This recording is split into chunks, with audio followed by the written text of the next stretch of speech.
Okay, we're gonna get started.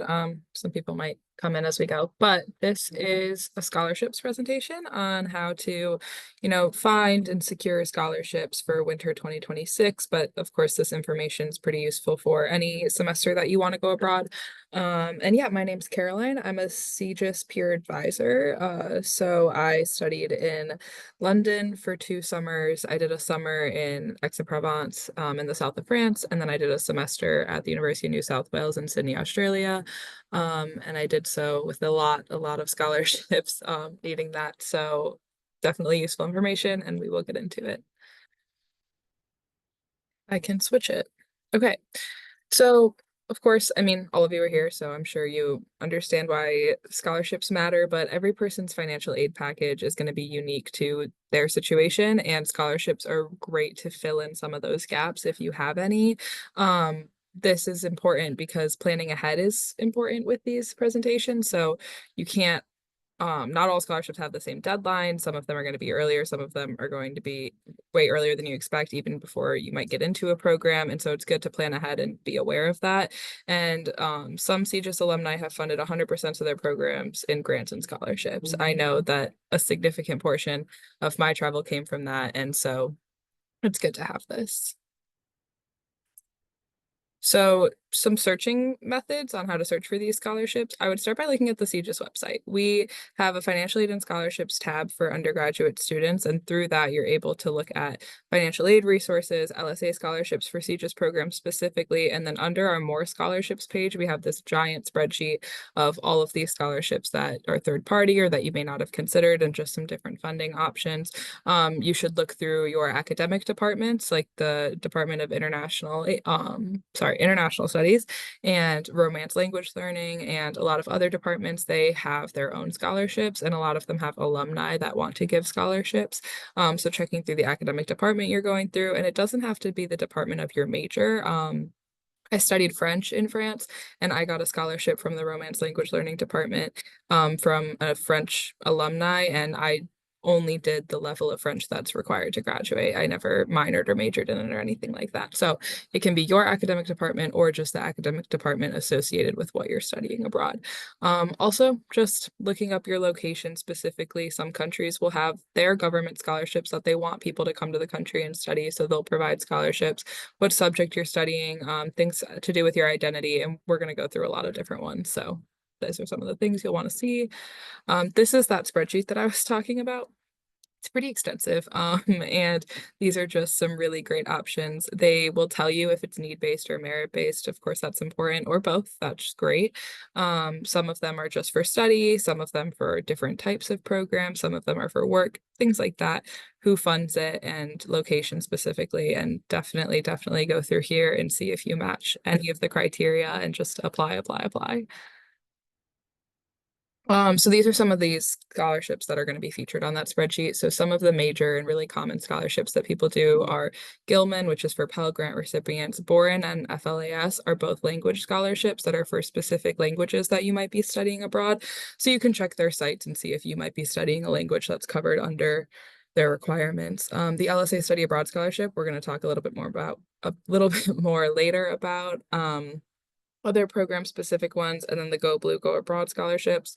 So LSA and Go Blue Go Abroad are, of course, UMich scholarships, but then we also have government scholarships like Gilman and different third party ones. Some less common ones that you're going to see here are like the Clara Carter Higgins Summer Environmental Studies Scholarship. So that's, specifically for environmental studies majors.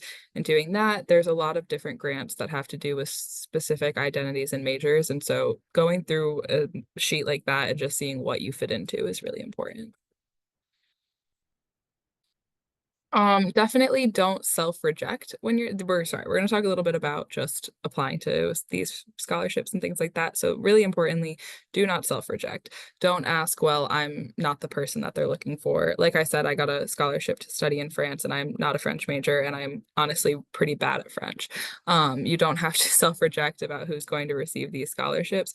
They are going to want candidates who are reflective, have unique stories and angles, unique skill sets, and people who are going to benefit from these programs. Like I said, I am not great at French. And so someone funding the studying there would want someone that's going to go there to learn, not somebody that is already fluent, if that makes sense. They are looking for people that are going to benefit from these programs, and people that are going to make the most of it and that are really excited about it, not just people that are, perfectly cookie cuttered to whatever program you're looking at.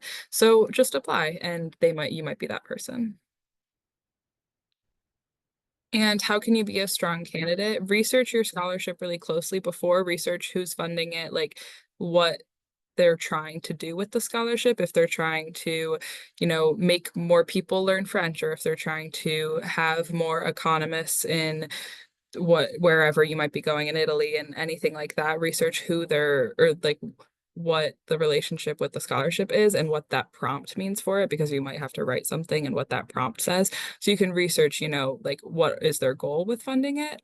Tell a story about your challenges and how you want to use this money and how you're going to do something with it, and how will you uniquely benefit from this program. If they're providing with something, they want to see what you're going to do with it. So how are you going to take this scholarship, make the most of it, and, really use it on your program to become a better student or a better world citizen or better in your career, whatever that may be. And of course, use examples from your own life for that and how you're going to utilize the scholarship. So we're going to go through a couple different examples. So it's good to include past, present, and future, or ethos, logos, and pathos. So using past, present, and future, you can read this little prompt on the side here. But it's good to include something from your past, something from the present, and then something from the future about how you will be able to use this scholarship.